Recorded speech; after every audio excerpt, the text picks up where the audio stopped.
Good evening. My name is Sean Simonian.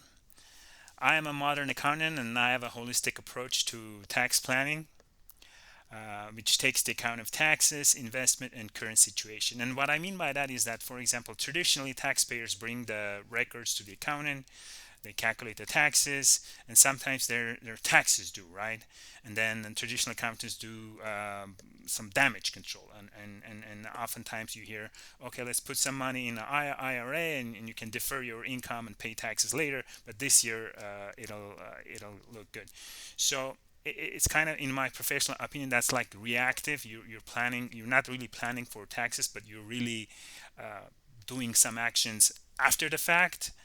But how about the future year taxes are going to be higher? What if the inflation is going to be much higher, and you're better off paying taxes this year? So that's what I mean, that I take a holistic approach to tax planning. And some of the types of customers that I will prepare taxes in general, for those of you who want a reliable tax preparer and need somebody who's proactive in reducing your taxes, and we can take on customers remotely across the United States. Some of the typical clients that we run into are small business owners, rental property owners, truckers, and for those who have a very simple, extremely easy tax return, we value you and we'll do your tax returns also. But you gotta value us also. It's not just quickly typing your return, and you're not hiring us for that. So don't expect us to be the cheapest guy in the street. And we try to do more to bring more value, such as tax planning and being available for you throughout the year. So if you have any questions, we'll help you grow basically. And today's message, and by the way, today is Saturday, January 28th, 2023. This is one of my weekly updates that I'll be doing moving forward.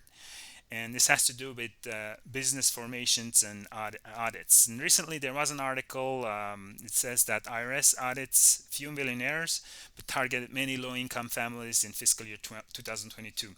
And feel free to read this article on your own, draw your own conclusions, and I'll quote you. It says, while the 2022 Inflation Reduction Act provides the IRS with a large expansion of future funding to beef up audits for the rich, last year IRS revenue agents were only able to audit a small number of millionaire returns. Some from both sides of the political party argue that Inflation Reduction Act is in fact not reducing inflation, or on the contrary, it may be increasing inflation because it's just another spending bill. And perhaps this is another topic for another discussion on politics and the economy. But in my opinion, many different individuals and businesses prepare financial statements, affluent businesses particularly, and so-called rich taxpayers, which are audited by accounting firms and have already tax experts such as myself in their payroll that they consult with throughout the years.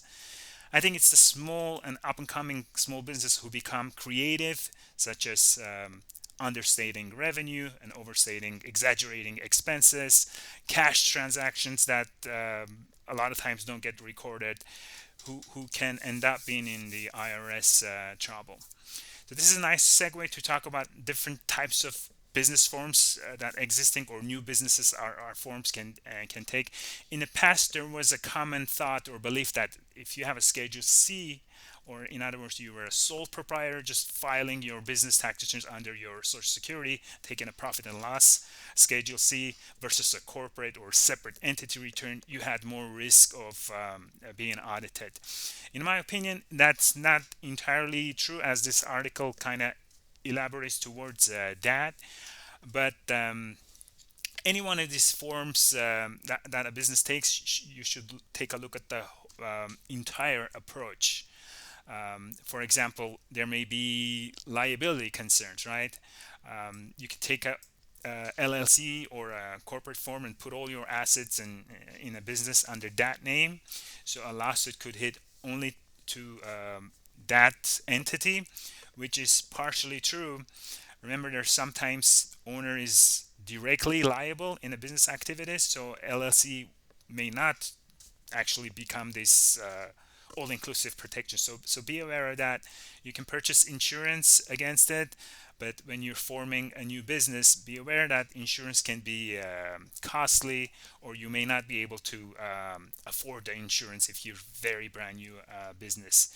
Also, let's think about the likelihood of a casualty or a loss and the impact of it, the severity. Is it going to be a minimal, a few $100 claim, or is it going to be $1 million lawsuits? Taxes. If you're a new business and you file a corporation or LLC, there's in California there's 800 fee. Even if you have a loss, you have to pay that $800 fee. And there's this QBO deduction for pass-through entities. Well, that tax benefit is available for sole proprietors also. They just pass through to themselves. So that's a benefit that's in common regardless what form you take. For example, partnership or others. This is a high level overview. For details, please reach out to us for a consultation. And some people just take on different types of forms because they become a CEO of a business, and it helps with their credibility. But I think in a business, to be successful, it's sales or new customer, those acquisitions that are more critical, which should be part of a business plan.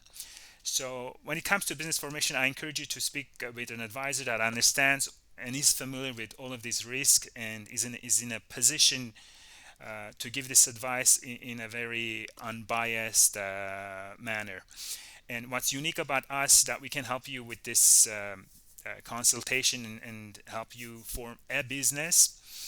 But what we also bring to the table is our I've been an commercial insurance broker since 2004, so I'm very familiar with insurance risk, insurability costs, to do risk assessment for you, and then you can make a decision with all of this together. So links for the article as well as our different business ventures are below. I am